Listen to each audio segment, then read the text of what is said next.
तो जी अस्सलाम वालेकुम। कोर्स का नाम है advance analysis of algorithm. Course code आपका CS617 और आज का हमारा lecture it's about introduction. Algorithms क्या होते हैं, what are the programmes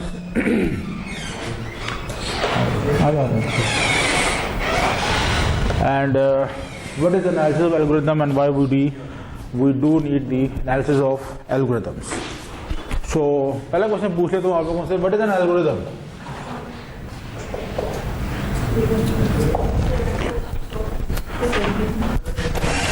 What is a program then? If it is a step by step procedure, दोनों में डिफरेंस क्या है?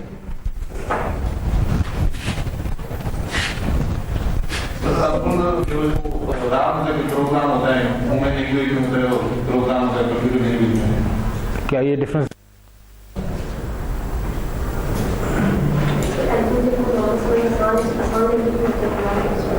आसान लफ्जों में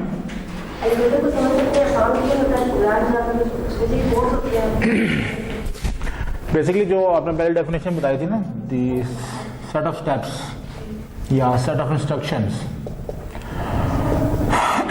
this is actually the algorithm. ठीक है, set of steps which are executed in certain sequence, it is known as an algorithm. ठीक है, whereas program is are actually the set of instructions which are actually the translation of the algorithm into computer understandable language or some programming language. ठीक है, so basic जो चीज होती है वो that is your algorithm, और algorithm को हम represent करते हैं as a solution to a problem. ठीक है, so this is the basic definition. An algorithm is a step-by-step procedure for solving a particular problem in a finite amount of time. This means that there must exist a problem. जब तक ये साहब मौजूद नहीं होंगे, there is no solution. ठीक है, और इन साहब को आइडेंटिफाई करने का तरीका क्या है?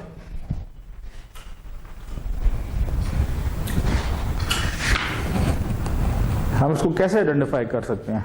रिक्वायरमेंट इंजीनियरिंग का कोर्स पढ़ा आप लोगों ने, या सॉफ्टवेयर इंजीनियरिंग का advance topics in software engineering? पहले सेमेस्टर के कितने स्टूडेंट्स हैं आप में से? पहले में ही। और अभी कौन कौन से कोर्सेज कर रहे हैं?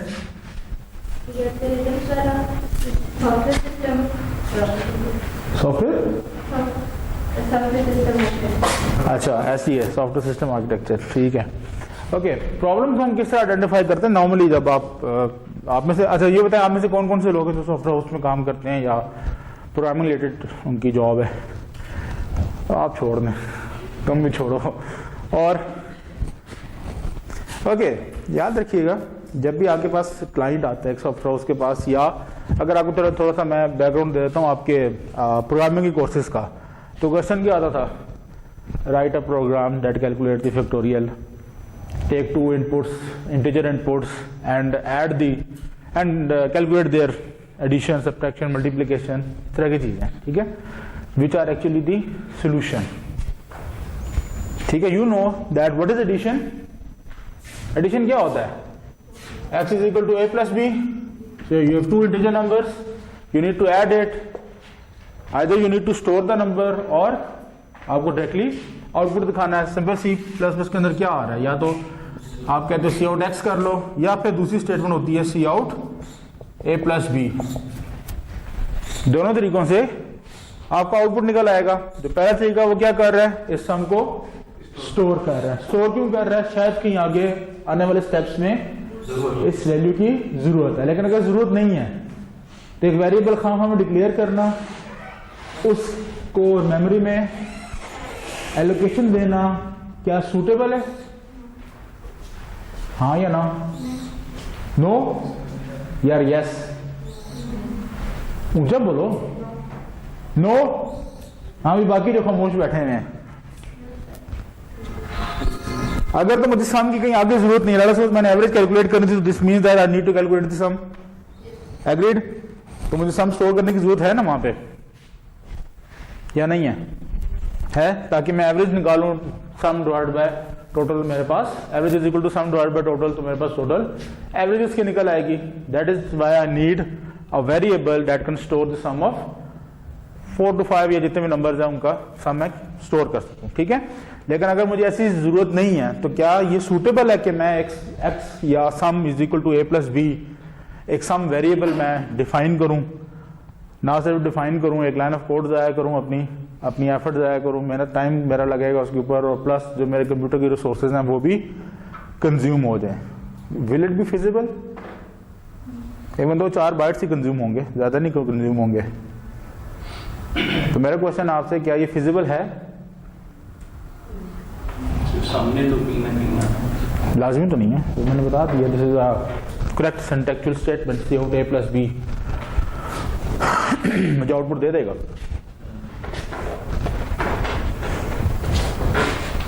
फिर भी सर ये मेमोरी लोकेशन जो एलोकेट होगी नहीं, मैंने कहा ना जरूरी नहीं है. हमारी आदत बनी हुई है कि I have 2 integer numbers as per my question. ठीक है, I need to a variable, declare a variable और डिफाइन अ वेरिएबल एक्स.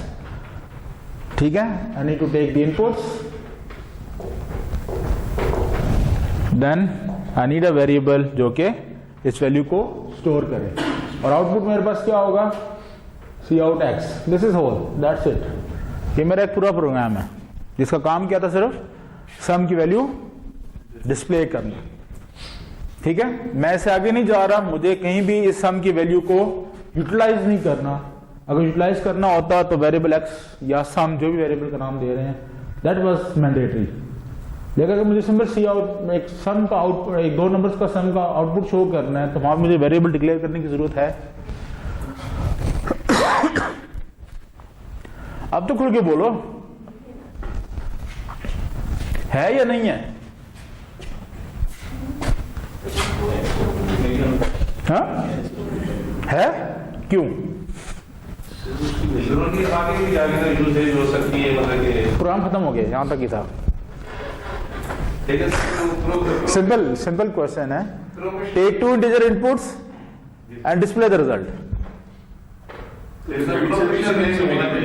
हाँ, रिजल्ट किसी न किसी वेरिएबल में तो आएगा. आ सकता है, लेकिन ना भी डालें तो मसला नहीं है. a प्लस बी से फिर just a plus b. Mathematically हम करते हैं, हम क्या करते हैं? 2 + 3 is equal to, is there any variable here?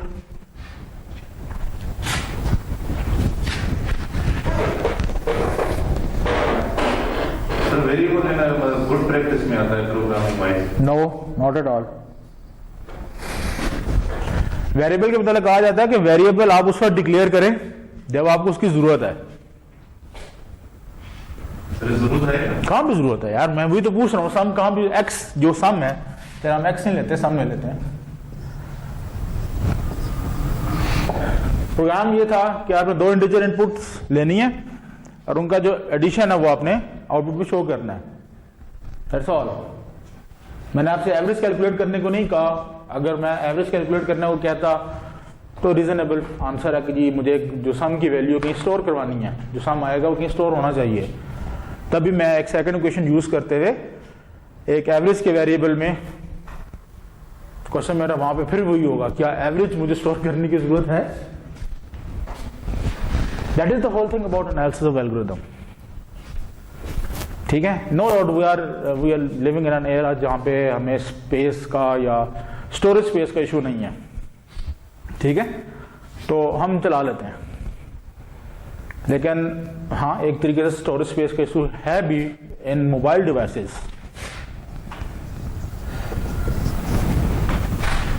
Maximum memory कितनी है मोबाइल डिवाइसेस की? मुझसे ज़्यादा अच्छा मोबाइल आप लोग यूज़ करते हो. ठीक है, मैक्सिमम क्या स्टोरेज एक मोबाइल डिवाइस दे रहा है? 2 GB, वो भी मेमोरी कार्ड के साथ. इंटरनल स्टोरेज कितनी है? जो हार्डवेयर है, तो हार्डवेयर आता है अदर दैन जो आपके मेमोरी कार्ड हैं उनके अलावा. हाँ, 128 GB. 128 GB में एक बड़ी एप्लीकेशन स्टोर होती है. मोबाइल एप्लीकेशन, ठीक है। और बाय डिफॉल्ट एक मोबाइल में कितनी एप्लीकेशंस आती हैं? कितनी? और विंडोज के साथ कितनी बाय डिफॉल्ट एप्लीकेशंस आती हैं?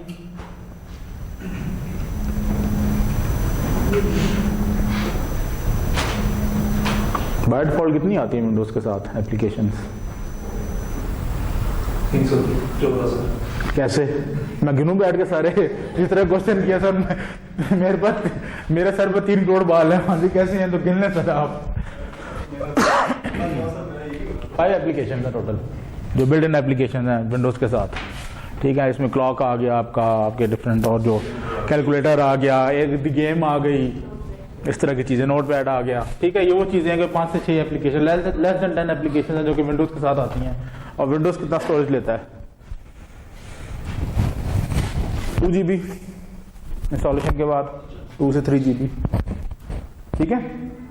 और हमारे पास एक कंप्यूटर में, लैपटॉप में मैक्सिमम अवेलेबिलिटी बाय डिफॉल्ट कितनी आ रही है, जिसको हम एक्सटेंड भी कर सकते हैं इवेंचुअली।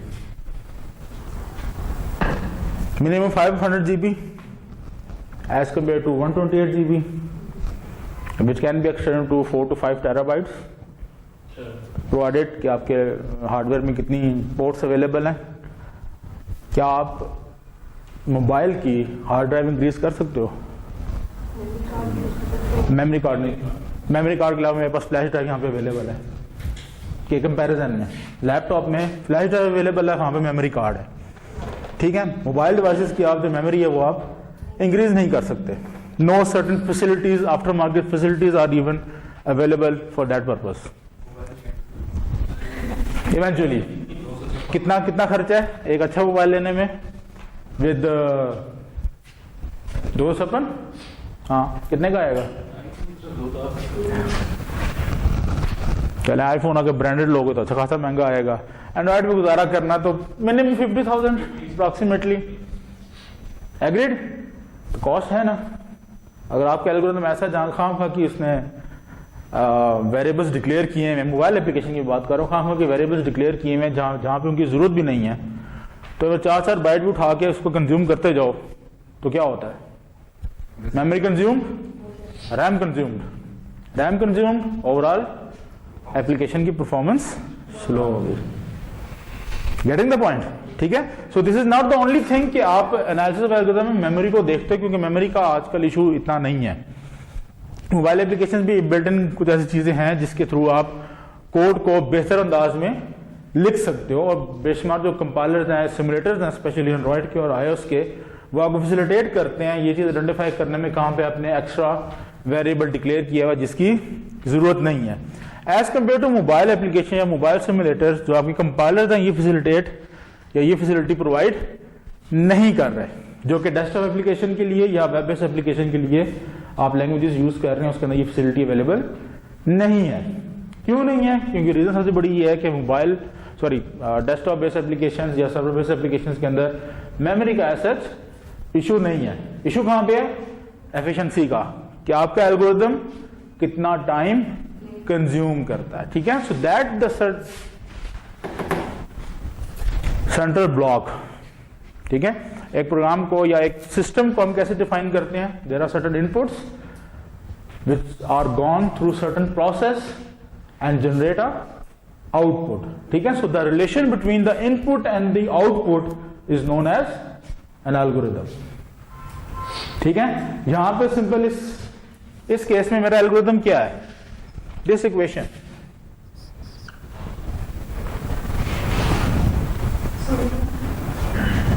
ठीक है। ये जो इक्वेशन है दैट इज माय एल्गोरिथम। अगर मैं कहूं G multiply is equal to A into B, क्या हो गया? स्कूल लतीफा सुना दिया मैंने, लगता है। हाँ बताओ। कुछ नहीं है करना, कुछ हुआ तो बताइएगा। Is there any other solution that can compute multiplication?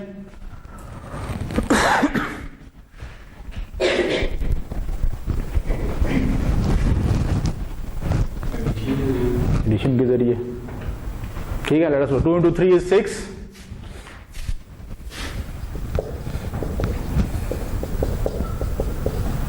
2 is added 3 times, that is also 6. So we have actually 2 algorithms.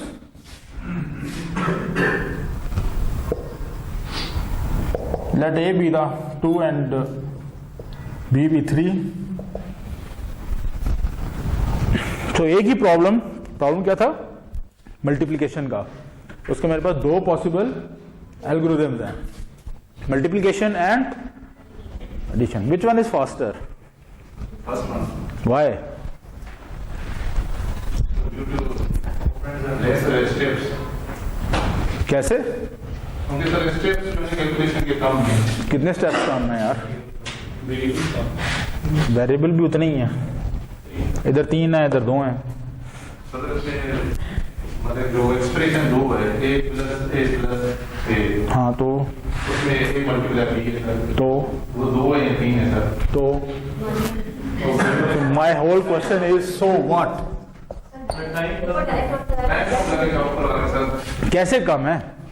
ऊपर वाली टाइम कम्प्लेक्सिटी कैसे कम है, या टाइम एफिशिएंसी कैसे कम है?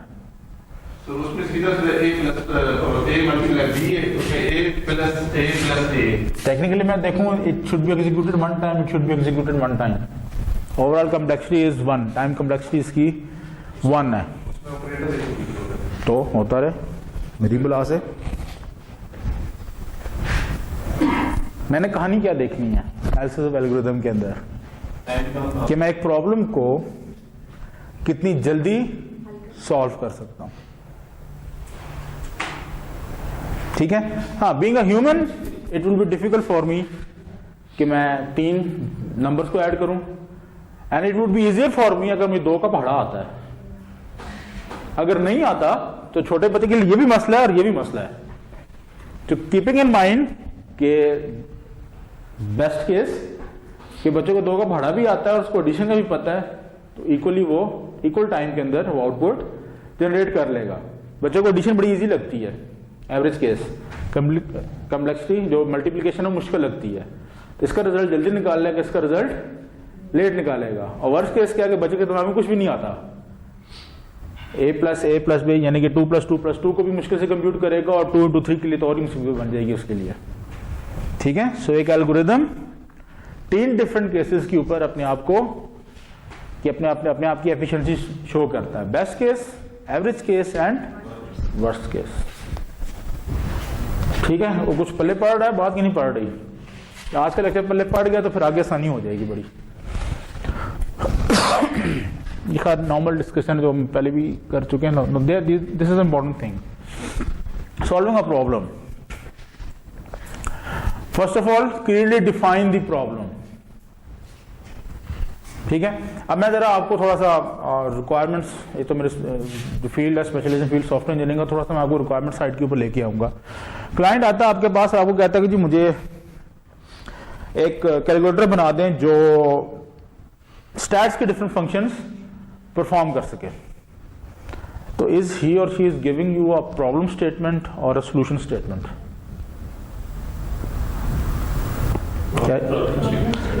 कैसे?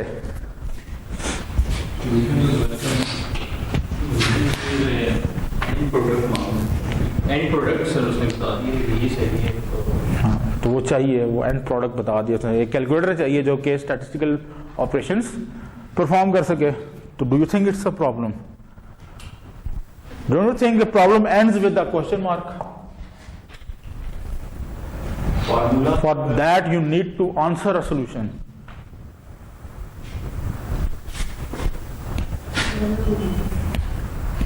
क्या ख्याल है आपका इस बारे में? क्योंकि देखें इस कोर्स का नाम क्या है, design and analysis of algorithm. Start हम एनालिसिस से करेंगे और एंड कहां पे होगा हमारा, डिजाइन के ऊपर. तो ये जो अभी की डिस्कशन है that is important for that perspective कि प्रॉब्लम का पहला स्टेप है clearly define the problem. Client आया आपके पास, उसने आपको बताया कि मुझे एक कैलकुलेटर चाहिए जो स्टैटिस्टिकल ऑपरेशंस है उनको परफॉर्म कर सके. Do you think it is a problem? Well to me it's not a problem, it's a solution. तो then what is a problem?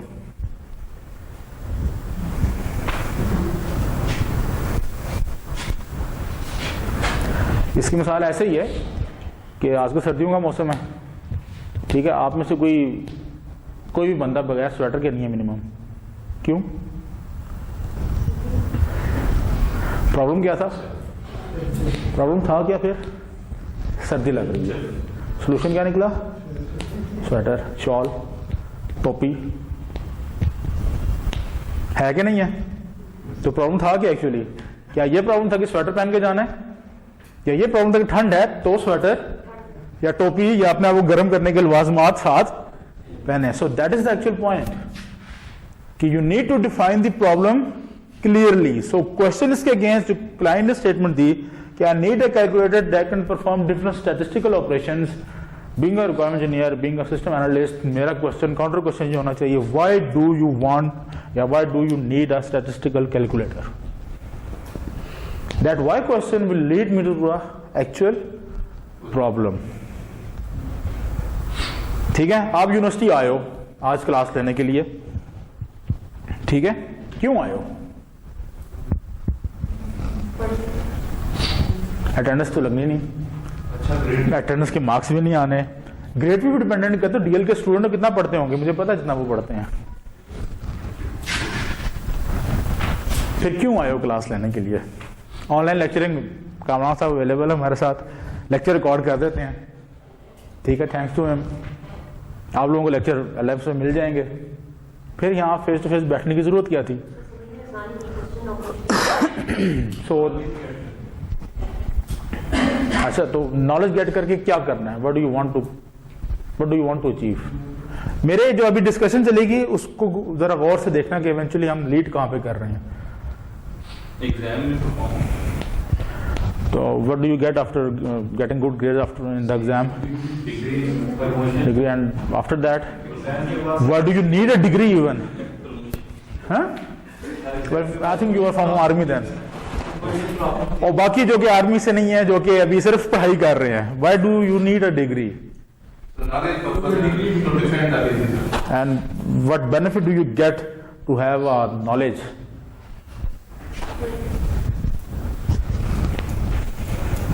Knowledge लेके क्या उखाड़ लेना आप लोगों ने? मुझे ये तो क्यों इतना नॉलेज लेना चाहते हैं?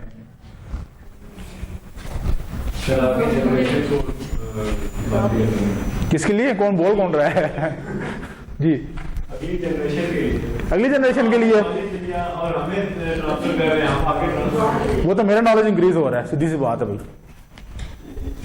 आप सुन रहे हो ना, मैं डिलीवर कर रहा हूं, इसमें कोई शक नहीं है कि इस एनवायरमेंट में मेरा नॉलेज इंक्रीज हो रहा है, आप लोगों को नॉलेज इंक्रीज नहीं हो रहा, क्योंकि नॉलेज हमेशा इंक्रीज होता है थ्रू या आफ्टर डिस्कशन।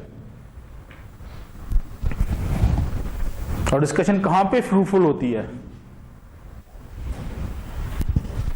आपके पेरेंट्स, उन्होंने कोई आपके लिए काम रखा है, उन्होंने काम कहा करने को, आपका मूड नहीं है काम करने का, एक डिस्कशन चलती है, एंड रिजल्ट क्या निकलता है? कभी इस तरह का हुआ है आप लोगों के साथ?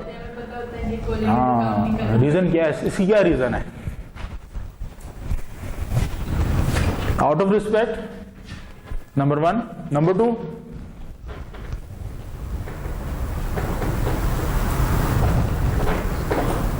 क्या आप लोग बोलते नहीं हो? क्या बात है?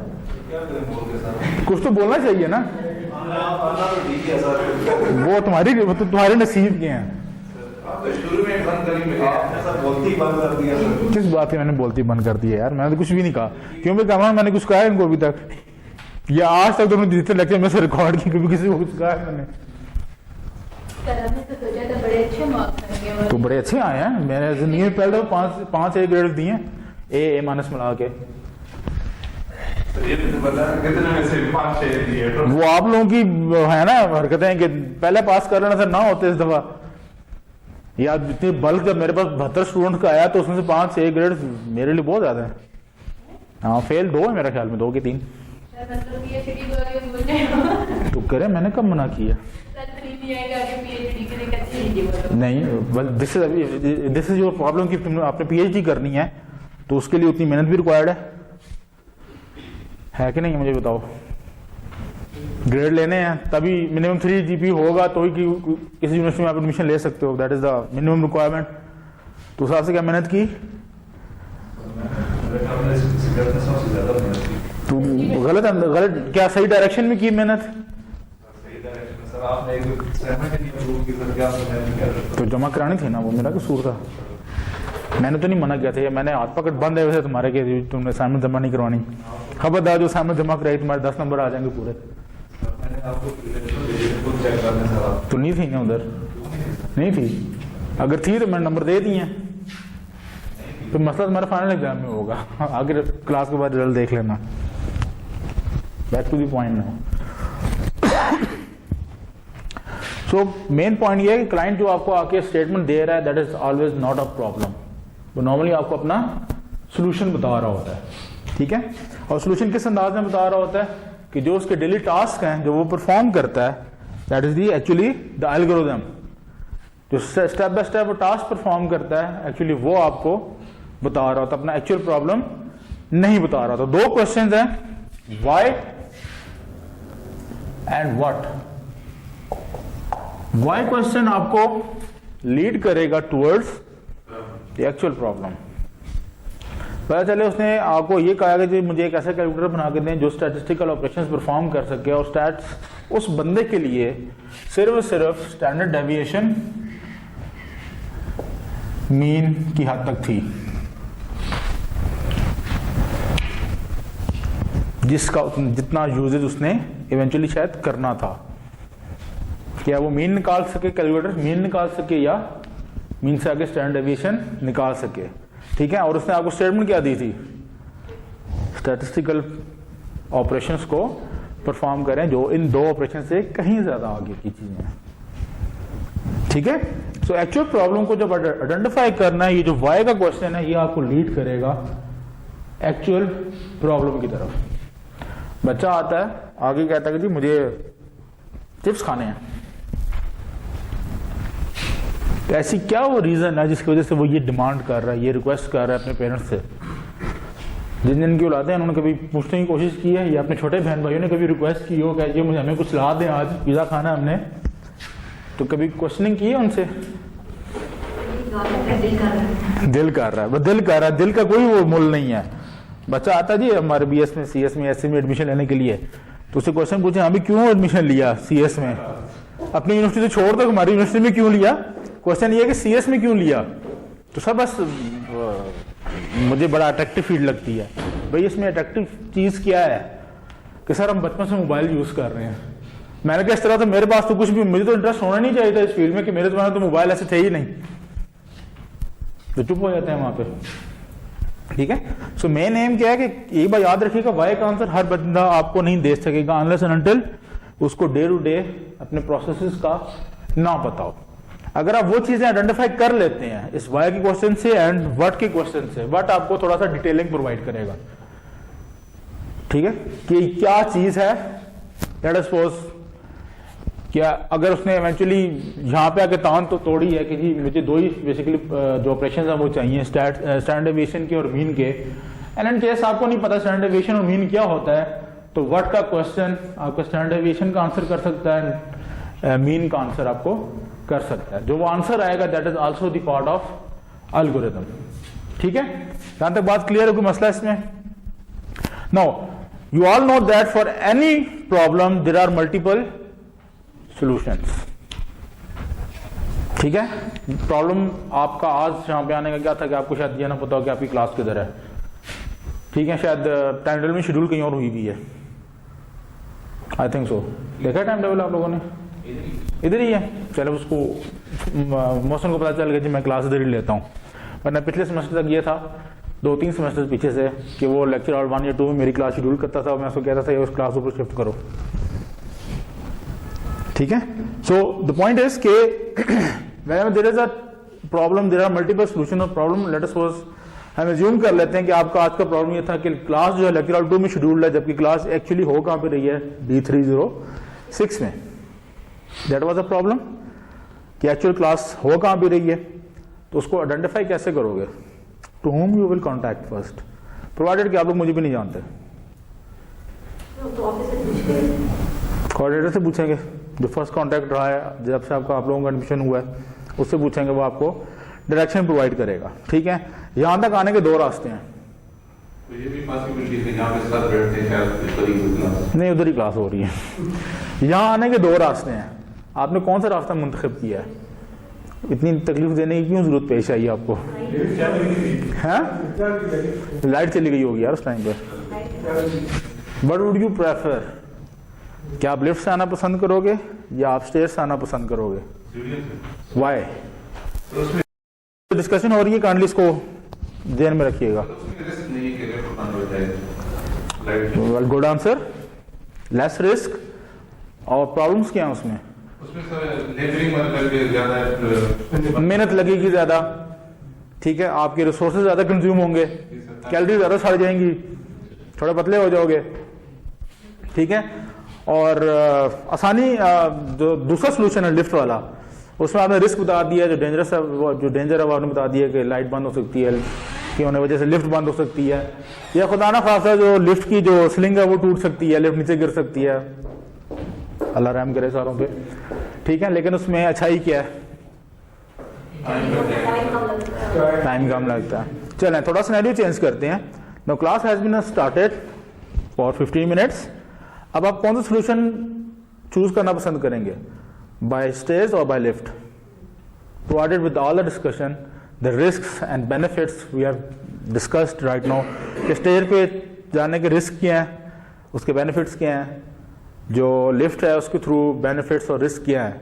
क्लास स्टार्ट हुए 15 मिनट हो चुके हैं, तो आप कौन सा सोल्यूशन ऑप्ट करना पसंद करोगे? दोनों क्या ना उसमें किस चीज का रिस्क? अब कौन सा रिस्क है यहाँ पे?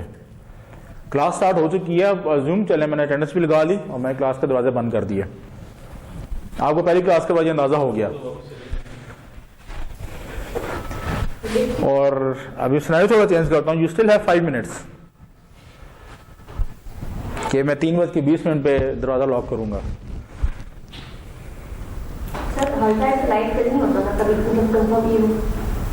सोचता है तो मैं भी बात करो ना, keeping all the risks and benefits in your mind of both solutions, you still have 5 minutes जिसके अंदर आप क्लास में आके क्लास अटेंड कर सकते हो और आपकी अटेंडेंस भी हो जाएगी, क्लास के दरवाजे भी खुले होंगे। Which solution will you opt? Either by stairs or by lift? Sir ये पर्सन टू पर्सन जो है डिफर करता है कि मिसाल अगर एक बंदा है उसको तकलीफ है इतना, वो कभी भी लिफ्ट में नहीं, उसको ये अभी मैं उस कहानी तरफ नहीं गया, अभी I am considering all of you as a healthy gentleman and ladies, ठीक है। सिनेरियो मैंने आपके सामने रख दी है, ठीक है। लिफ्ट होगा नोइंग दैट कि आपकी लाइफ रिस्क में है, देयर माइट बी 10% चांसेस कि लाइट चली जाए, maybe there might be less than 2% chances कि स्लिंग टूट जाए। आप फिर भी रिस्क जो होगा वो ऑप्ट करोगे। Reason behind, what is the reason actually?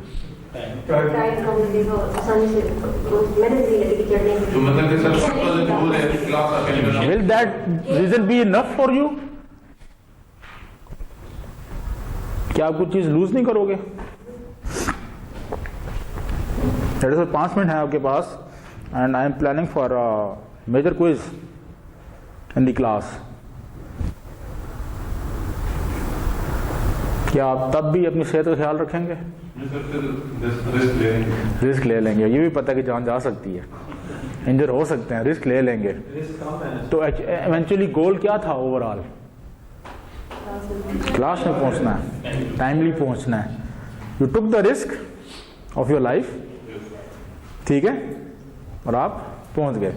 हाँ, ओल्ड एज की वजह से आपको सांस चढ़ सकता है, आप तब भी रिस्क ले रहे हो। अगर आप सीढ़ियों से आते हो और क्लास स्टार्ट होने में 1 मिनट है, even though you know that कि 3:20 तक सर रिलैक्स रखेंगे, लेकिन आप फिर भी अपनी सेहत को मद्देनजर रखते हो और कहते हो कि जी मैं सीढ़ियों से जाऊंगा, पता चलता है कि आपको सांस चढ़ गया, खुदा ना खास्ता, और प्रॉब्लम्स क्रिएट हो गए, ठीक है।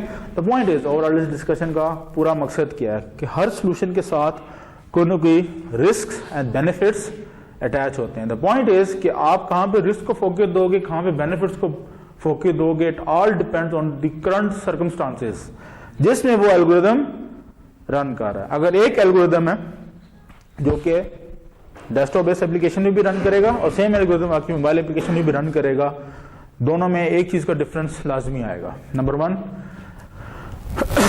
जो आपका डेस्कटॉप बेस्ड एप्लीकेशन होगी उसके अंदर टोटल जो वर्कआउट होगा वो एफिशिएंसी बेस्ड होगा कि कितना टाइम कंज्यूम करते हैं, क्लॉक साइकिल्स आपका एल्गोरिथम कंज्यूम करेगा इन डेस्कटॉप बेस्ड या लैपटॉप बेस्ड एप्लीकेशन पे। वेयरएज जब आप उसकी मोबाइल बेस्ड एप्लीकेशन की बात करोगे वहां पे टाइम एफिशिएंसी के साथ साथ स्पेस एफिशिएंसी का होना भी जरूरी है। Getting the point? ठीक है, तो सर्कमस्टांसेस को देखते हुए आप अपना जो रिस्क बेनिफिट्स हैं वो डिसाइड करते हो और उसकी बेस पे आप ये डिसाइड करते हो कि कौन सा सोल्यूशन आपने ऑप्ट करना है। ठीक है, and for that particular scenario और circumstances the solution you opt would be the optimal solution. ठीक है, मशीन लर्निंग कोर्स अगर आप लोगों ने नहीं पढ़ा तो पढ़ लें, पुराने स्टूडेंट्स, उसमें चीज आती है ऑप्टिमाइजेशन।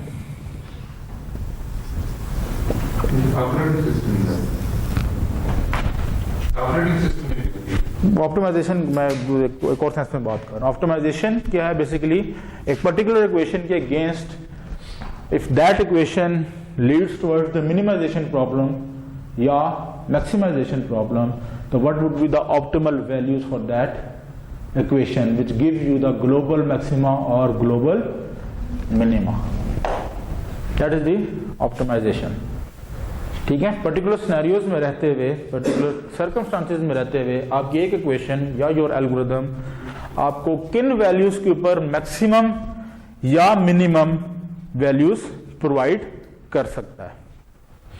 ठीक है, that is all about the optimization. और ये कॉन्सेप्ट आपका selection of one that seems the best under the prevailing circumstances, यानी कि वो एल्गोरिथम होगा जो आप इवेंचुअली सिलेक्ट कर रहे होगे to solve the actual problem. ठीक है, सो हमारा जो इस कोर्स का फोकस है that is totally dependent on step number 3। हमें इस बात से गर्ज नहीं है कि प्रॉब्लम क्या है, एक डिस्कशन के लिए मैं ले आया सामने ताकि आप लोगों को अहमियत बता सकूं कि एक प्रॉब्लम के मल्टीपल सॉल्यूशंस हो सकते हैं और जो सॉल्यूशन आप चूज कर रहे हो उसकी कोई रीजन हो सकती है। ठीक है, हाँ, ये रीजन भी वेरी वैलिड है कि आप कहोगे जी उसकी इम्प्लीमेंटेशन बड़ी इजी है। इम्प्लीमेंटेशन इजी होने से क्या मतलब है? अच्छा, ये आपको पता है माइक्रोसॉफ्ट में कौन से बंदे हायर किए जाते हैं? मैं और आप माइक्रोसॉफ्ट में क्यों नहीं जा सके? एक तो चलो हमने अप्लाई नहीं किया, मान लेते हैं इस बात को, लेकिन हमने से कोई अप्लाई करता अगर, तो आप लोगों को कितना कॉन्फिडेंस है कि आप लोगों का एडमिशन हो, वहां पे आपकी जॉब हो जाती?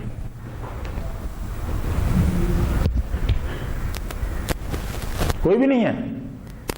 क्यों? ऐसा क्यों? इतने नालायक है पाकिस्तानी। आपको पता है माइक्रोसॉफ्ट में हायरिंग की बेसिक क्राइटेरिया क्या है? आपको स्मार्ट थिंकर होना चाहिए।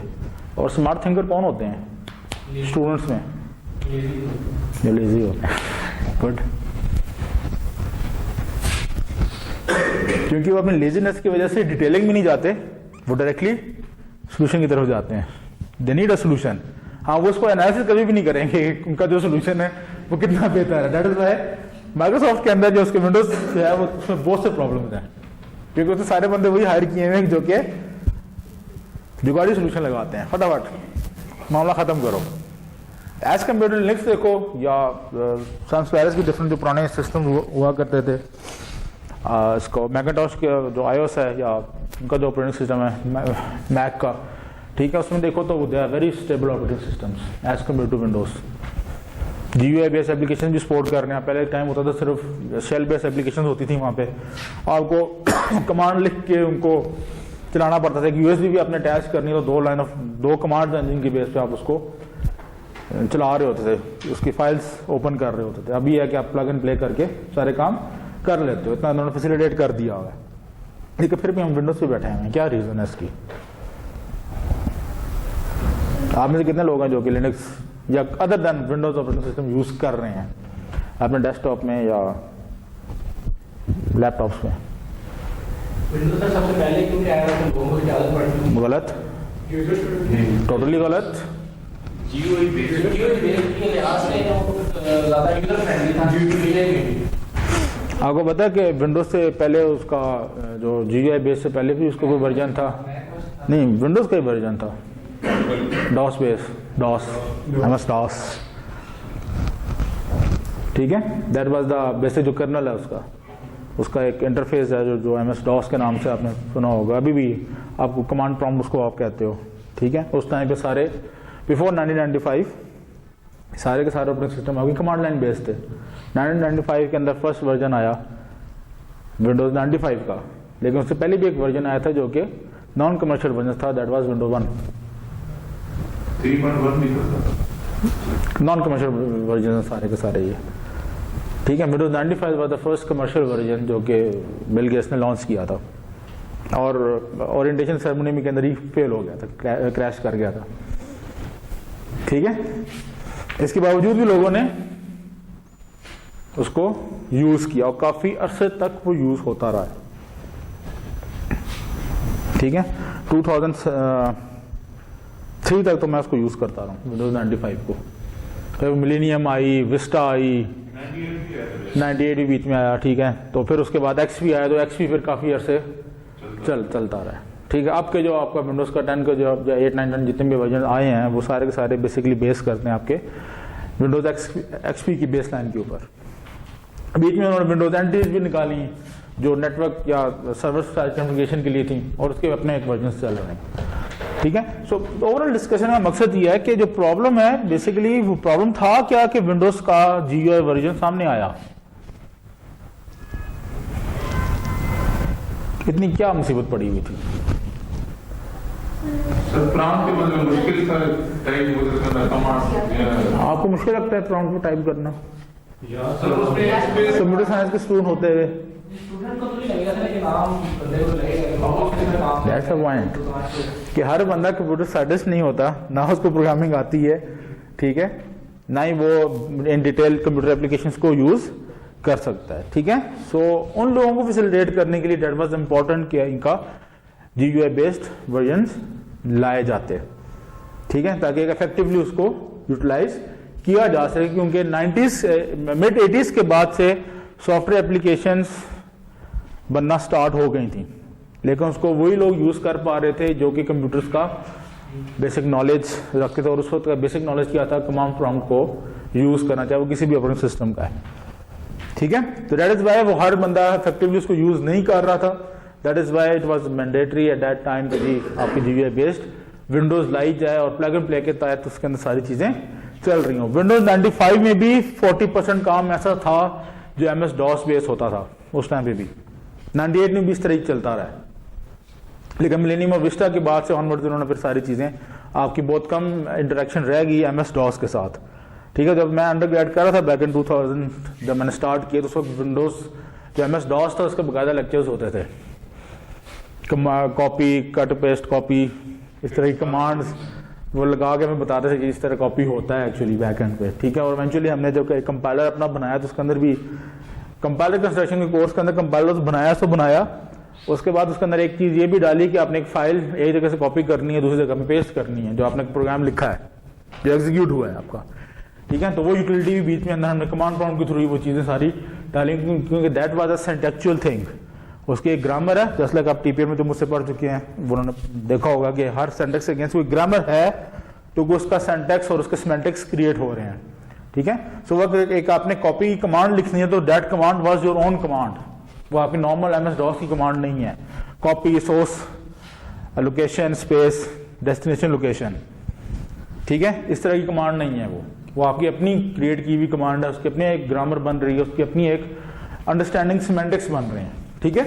तो the point is overall number 1 अपने प्रॉब्लम को क्लियरली आइडेंटिफाई करें, क्या रीजन है, ताकि आप मल्टीपल सॉल्यूशंस निकाल सकें, और उन मल्टीपल सॉल्यूशन में से best optimal solution under certain circumstances जो बन सकता है वो आप निकालें, उसको इंप्लीमेंट करें एंड सी द रिजल्ट्स। अगर रिजल्ट्स आपकी तवक्कात के मुताबिक हैं तो यू विल गो हेड, अगर नहीं है तो you will go back to step number 2। Clear? कोई मसला यहां पे? हाँ हूं, कुछ बोलना चाहिए ना यहाँ पे। I am expecting some response. So this is the whole thing कि आपकी प्रॉब्लम है जब अगर आपका एक सोल्यूशन काम नहीं कर रहा तो आप दूसरे की तरफ आते हो, दूसरा काम नहीं कर रहा तो दूसरे सोल्यूशन की तरफ आते हो, और जो सोल्यूशन की जो इफेक्टिवनेस है वो किस तरीके से किस बेस पे जज होती है, आपके आउटपुट के ऊपर, ठीक है। टेस्टिंग आप करते हो, आप टेस्टिंग टेक्निक्स हैं ब्लैक बॉक्स टेस्टिंग की, boundary value analysis and equivalence partitioning, उसमें क्या कर रहे होते हैं एक्चुअली? बाउंड्री वैल्यू एनालिसिस में क्या होता है? आप बाउंड्रीज की वैल्यू ले लेते हो, मिनिमल एंड मैक्सिमम वैल्यू, उसको पुट करके देखते हो। अगर वो ओके रिजल्ट दे रही हैं तो आप ये अज्यूम करते हो कि इन बिटवीन जितनी भी वैल्यूज हैं वो सारी की सारी सही रिजल्ट देंगी। और इक्विवेलेंस पार्टीशनिंग में क्या होता है?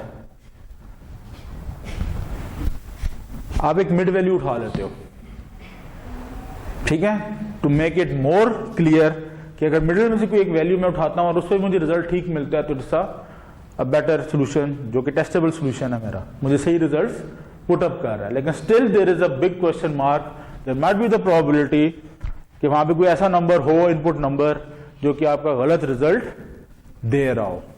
उस चीज को कैसे एनालाइज करोगे? आपने टेस्टिंग की, सॉफ्टवेयर उसने खुद से टेस्टिंग कर ली सारी, उन्होंने ओके कर दिया, कस्टमर की एक्सेप्टेंस टेस्टिंग के लिए उसने भेज दिया, डिप्लॉय कर दिया प्रोडक्ट, ठीक है, और अनफॉर्चुनेटली वहां पे भी ये चीज आइडेंटिफाई नहीं हुई कि एक ऐसा नंबर था जहां पे आपके रिजल्ट्स एक्यूरेट नहीं आ रहे थे, तो वो रिजल्ट इसी तरीके से प्रोलॉन्ग करेगा जब तक वो इवेंट एग्जीक्यूट नहीं होता। सूनर इट विल एग्जीक्यूट, तो इवेंचुअली होगा क्या? एरर आएंगे, क्लाइंट को प्रॉब्लम होगा, क्लाइंट आपको रुजू करेगा, आप उसको ठीक करोगे, वो भी फ्री ऑफ कॉस्ट, ठीक है। सो इवेंचुअली लॉस कहां पे आया? दोनों साइड पे, क्लाइंट का भी लॉस हुआ, आपका भी लॉस हुआ। क्लाइंट का जो प्रोसीजर्स थे वो रुक गए, आपको फ्री में काम करना पड़ रहा है। ये वो चीजें हैं जो एनालिसिस एल्गोरिथम अपने 3 डिफरेंट सिनेरियोस के अंदर इन चीजों को हैंडल करता है। Clear?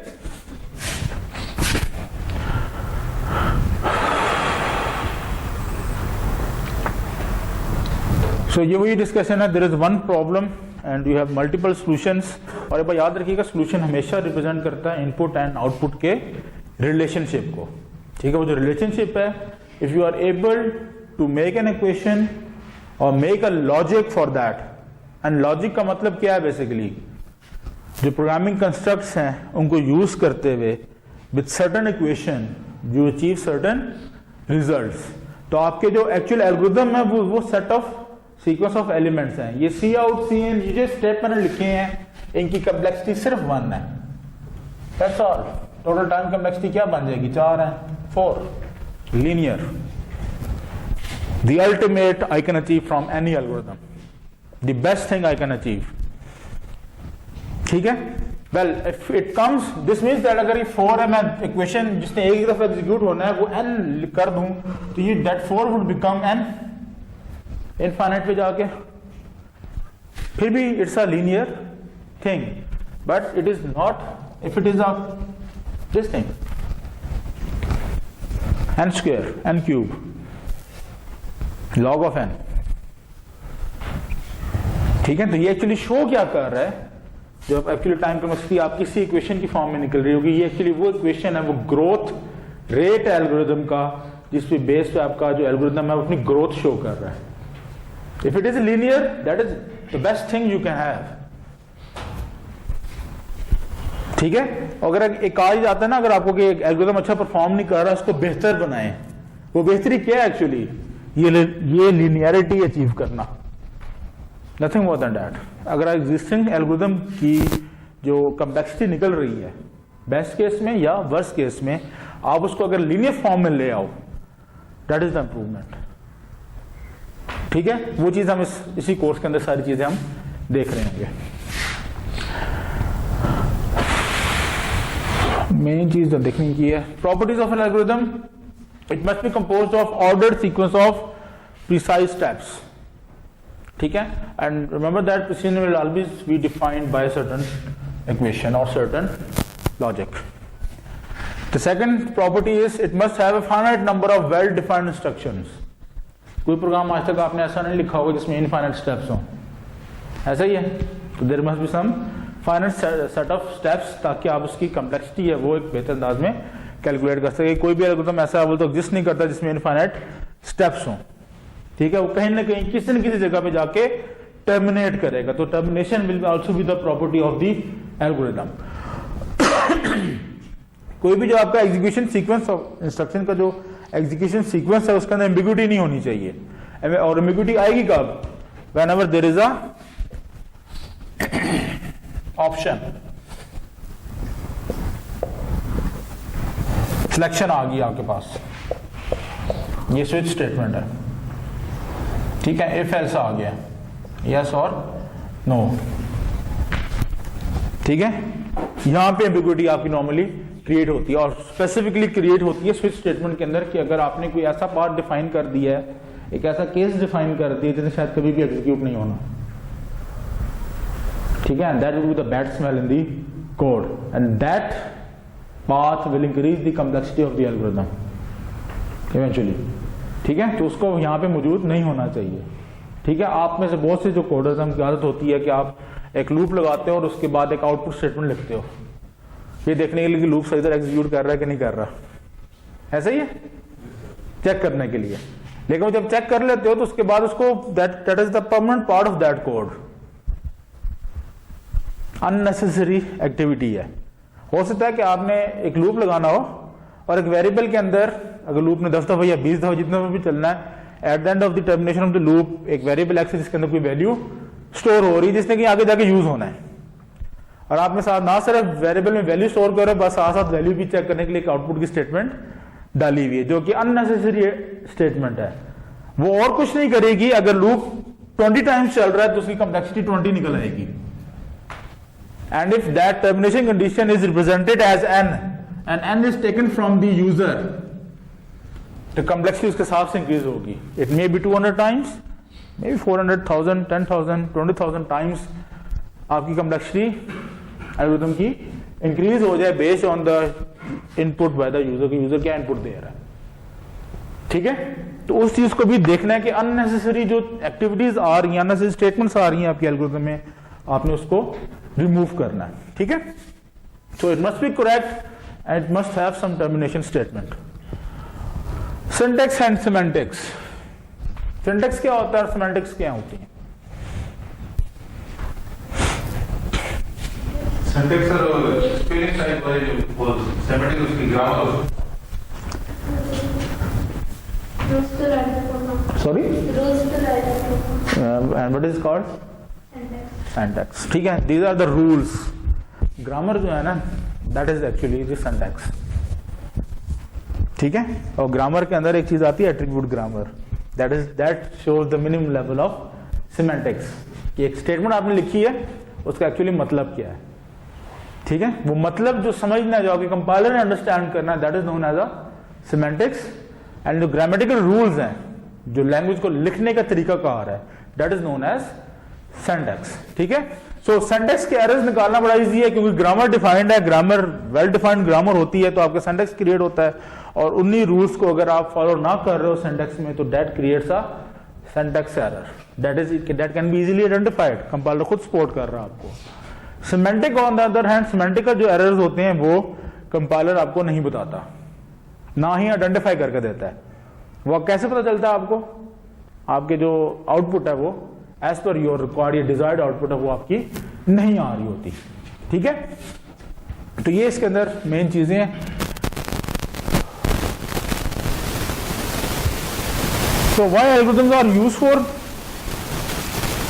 So actually once we find out the algorithm for a problem, we do not need to rediscover it next time, ठीक है। एक एल्गोरिथम है, आपने सोल्यूशन बना लिया है, बार बार रीडिस्कवर करने की जरूरत नहीं है। Just like sorting algorithm, searching algorithm, ठीक है। There are multiple algorithms for sorting, agreed, ठीक है। बबल सॉर्ट है, लीनियर सॉर्ट है, मर्ज सॉर्ट है, डिफरेंट, ठीक है। एल्गोरिथम बन चुके हैं, आपको जब भी सॉर्टिंग के लिए जरूरत पड़ती है आप एक एल्गोरिथम उठाते और उसको इम्प्लीमेंट कर लेते हो, एग्रीड, ठीक है। काम सारे सॉर्टिंग एल्गोरिथम में एक ही करना है, अदर इट विल जो सीक्वेंस होगा इनपुट का उसको सेंडिंग में करेगा या डिसेंडिंग में करेगा। लेकिन आप में से कुछ स्टूडेंट्स हैं जो कि हमेशा लीनियर सॉर्टिंग को ही उठा लेते हैं, good sort, bubble sort, merge sort को नहीं उठाते, इसी का रीज़न। हालांकि प्रॉब्लम क्या था, सॉर्ट करना सीक्वेंस ऑफ नंबर्स को, एल्गोरिथम आप में से हमेशा linear one by one comparison करो, सॉर्टिंग साथ साथ करते जाओ। ऐसा क्यों है? हालांकि लीनियर सॉर्ट से ज़्यादा टाइम लेती है।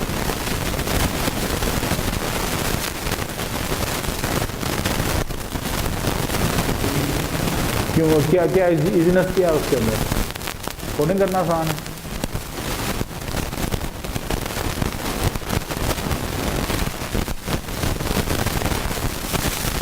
तो कुछ बोलो ना, मैंने ऐसा क्वेश्चन तो नहीं पूछ लिया ना, ये तो आपसे आपके रिसोर्सेज तो नहीं, इनकम रिसोर्सेज नहीं पूछे मैंने, इधर से एक क्वेश्चन पूछा है कि ऐसा क्यों है कि आप लोग हमेशा लीनियर सॉर्टिंग ही इम्प्लीमेंट करते हो, कोई और सॉर्टिंग इम्प्लीमेंट नहीं करते?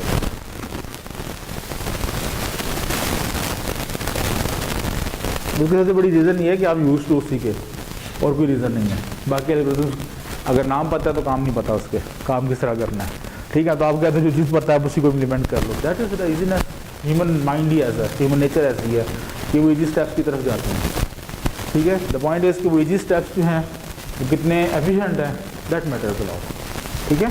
तो यहाँ पे बेसिकली काम ये है कि एल्गोरिथम आपके पास बेशुमार अवेलेबल है डिफरेंट प्रॉब्लम्स के लिए, लिटरेचर भरा पड़ा है। द पॉइंट इज कि आपने अपने पर्टिकुलर स्पेसिफिक प्रॉब्लम के लिए जो सॉर्टिंग यूज़ करनी है वो कौन सी यूज़ करनी है, जबकि आप जो एल्गोरिथम बनाने जा रहे हो दैट मस्ट बी एफिशिएंट। और अगर बीच में उसका एक सब प्रॉब्लम सॉर्टिंग का है तो मुझे दी बेस्ट पॉसिबल सोल्यूशन उठाना चाहिए, एग्रीड और नॉट? उठाना चाहिए ताकि मैं क्या अचीव कर सकूँ, मेरा ओवरऑल जो मेरा डिज़ाइन किया हुआ एल्गोरिथम जिसका एक सब पोर्शन एक सॉर्टिंग का था तो मेरा ओवरऑल एफिशिएंट हो।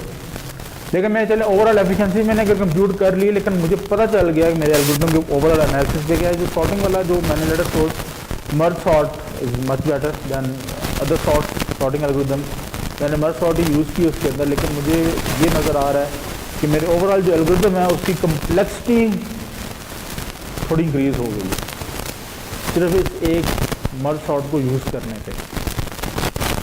तो what should I do? Even though I know that merge sort is the most efficient sorting algorithm, मुझे वहाँ पे क्या करना चाहिए?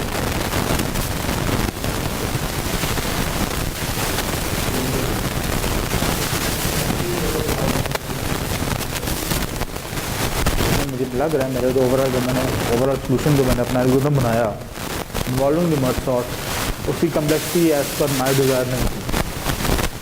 I was expecting it to be linear, but due to merge sort उसकी जो एफिशिएंसी है वो लीनियर नहीं निकली। तो मुझे क्या पॉसिबल प्रिकॉशन मेजर्स लेने चाहिए वहाँ पे? Should I hands up? But this is ultimate, से ज़्यादा मैं कुछ नहीं कर सकता। वो भी मैंने बता दी कि मर्ज sort is the best sorting. Then comes the second part of this course, the designing of the algorithm. ठीक है, आप अपना एक सॉर्टिंग एल्गोरिथम डिजाइन करोगे उस पर, ताकि वो आपकी ओवरऑल जो आपका एल्गोरिथम आपका सॉल्यूशन है उसको उसकी एफिशिएंसी को अफेक्ट ना करे, ठीक है?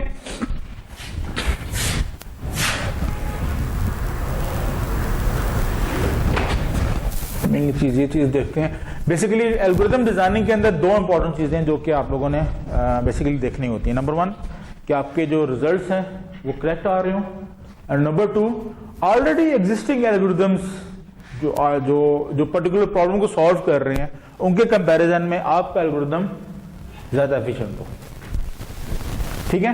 अब बहुत से सिनेरियोज में ऐसा होता है कि आपका एल्गोरिथम जो आपने डिवाइस किया और जो ऑलरेडी एग्जिस्टिंग एल्गोरिथम्स थे उनकी कम्प्लेक्सिटी लेवल एक ही निकलता है।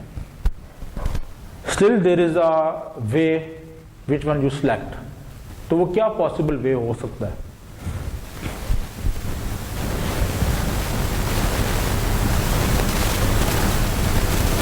इसकी एग्जाम्पल मैं दे लेता हूँ कि एक कंपनी है, उसने 2 बंदे हायर करने हैं और आफ्टर इंटरव्यूइंग उन्होंने कहा कि ये 2 बंदे हैं जो कि टॉप प्रायोरिटी पे हैं। वो 2 बंदे उन्होंने टॉप प्रायोरिटी पे क्यों रखे and how they will select one of them?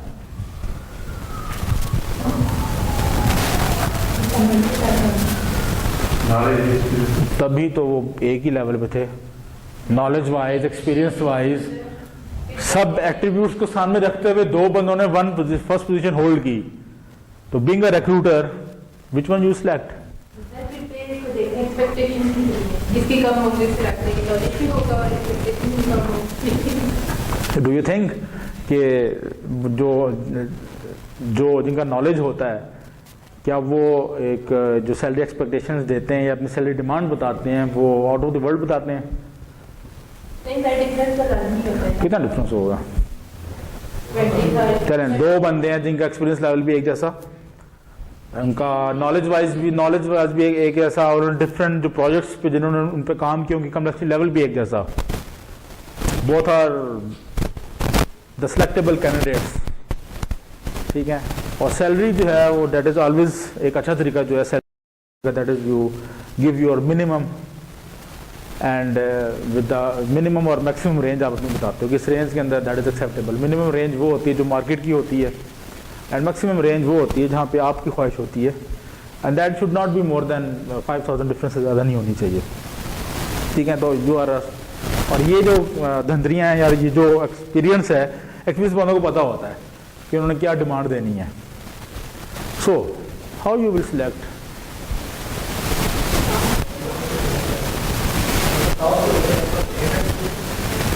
या should I add another criteria to break the time? नहीं, इतना काम है, इतना टाइम नहीं है, इफेक्टिव भी होना चाहिए। क्या डेफिनेटली इंटरव्यू से पहले फैक्टर्स जनरेटेड होते हैं ऑलरेडी। जैसे मुझे अगर यहाँ पे फैकल्टी चाहिए तो देयर आर सर्टन फैक्टर्स जिनकी बेस में उनको एवेलुएट कर रहा होता हूँ, लेकिन मुझे नहीं गर्ज है कि उन्होंने क्या पढ़ के है क्या नहीं पढ़ के है। मुझे इस बात से गर्ज है कि वो कितना कॉन्फिडेंटली अपने आप को एक्सप्रेस कर सकते हैं। अगर कोई बंदा अपने आप को एक्सप्रेस कर सकता है in front of a panel of 8 to 10 people, तो बच्चों को संभालेगा। अगर वो 8 से 10 एक्सपीरियंस लोगों को गोलियां दे सकता है, तो बच्चे तो गोली खाने के लिए आए होते हैं, ठीक है। तो उधर भी गोलियां दे के काम चला सकता है अपना। एक्सपीरियंस नहीं है, नो मैटर, वो एक्सपीरियंस आ जाता है, लाजमी नहीं। अगर मैं एक्सपीरियंस बंदा लेके आऊँगा तो डेफिनेटली मेरे पास MS विद एक्सपीरियंस आएगा, वो 70,000 पे मिनिमम आएगा। लेकिन MS करके फौरन बाद अगर मैंने हायरिंग लेनी है तो 50,000 पे मैं उसको इजीली आराम कर सकता हूँ। कर सकता हूँ कि नहीं कर सकता? इजीली हो सकता है वो। नहीं, वो आई डोंट केयर। सिफारिश वालों से मैं कहता हूँ जी इसकी मैं एवेल्यूएशन नहीं कर रहा, आपको भी कर रहा हूँ, ठीक है।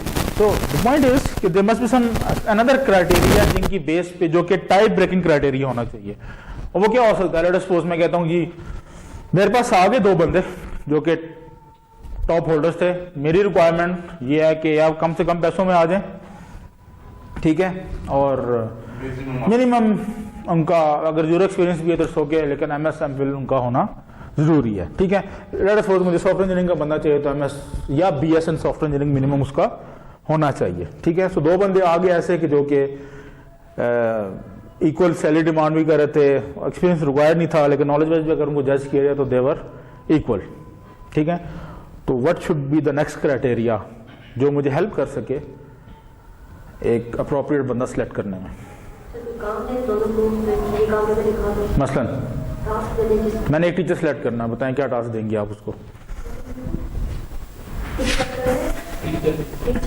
डिपार्टमेंट में एक फैकल्टी हायर करनी है, ऐसा क्या टास्क देंगे आप उसको कि जो टाई है उसको ब्रेक करे? बाकी भी सोचें, प्रॉब्लम मैंने दे दी आपको, सोल्यूशन दें मुझे उसका। लेट्स सी मुझे क्या क्या सोल्यूशन देते हैं आप लोग। ये 15 से 20 मिनट के इंटरव्यू में आप कितना टफ टाइम दोगे? 5 मिनट टफ टाइम। अभी तक मैंने आपको टफ टाइम दिया अभी तक के लेक्चर में, और लगातार मैं ही क्वेश्चन पूछ रहा हूँ, आप तो कुछ पूछ ही नहीं रहे। लेकिन मुझे पता चल चुका है कौन किधर जा रहा है कितने पानी में, ठीक है। So criteria, let's come towards the solution. Criteria क्या होना चाहिए? आपने अब तक काफी टीचर से पढ़ा है, प्री स्कूलिंग से स्टार्ट हो जाए और अब तक, ठीक है। कोई एक टीचर आपको याद होगा अब तक, जो बेस्ट टीचर होगा आपका, उसकी क्वालिटी सामने रखें एंड डिवाइस अ क्राइटेरिया। याद रखिएगा सोल्यूशन जब भी बनता है, बैकग्राउंड नॉलेज कहीं ना कहीं कभी ना कभी एग्जिस्ट कर रहा होता है ह्यूमन माइंड में। ठीक है, मैं इतना टेक्निकल क्वेश्चन किसी एक 5th क्लास के बच्चे को नहीं दे सकता कि मुझे सोल्यूशन बना के दो। पीछे क्या है, उसके पास कोई बैकग्राउंड नॉलेज नहीं है।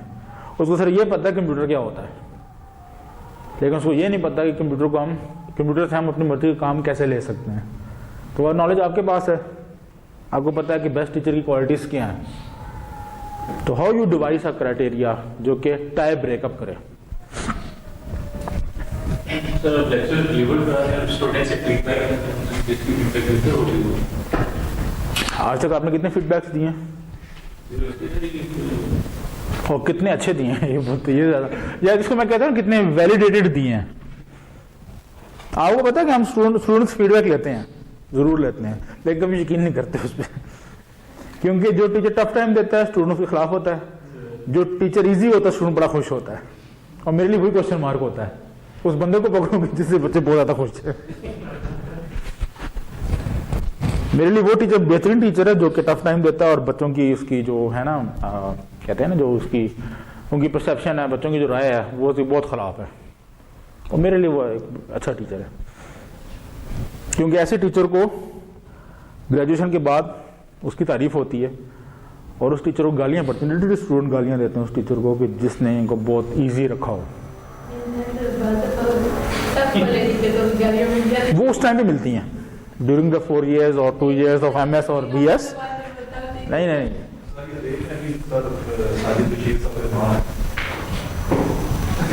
हाँ, याद आ रहे हैं ना। हाँ, डीप लर्निंग पढ़ा रहे थे, उसके बाद उन्होंने ये मशीन लर्निंग पढ़ाने के आगे मशीन लर्निंग की और आ गए इस दफा। हाँ, डॉक्टर जवाद हैं, डॉक्टर जवाद।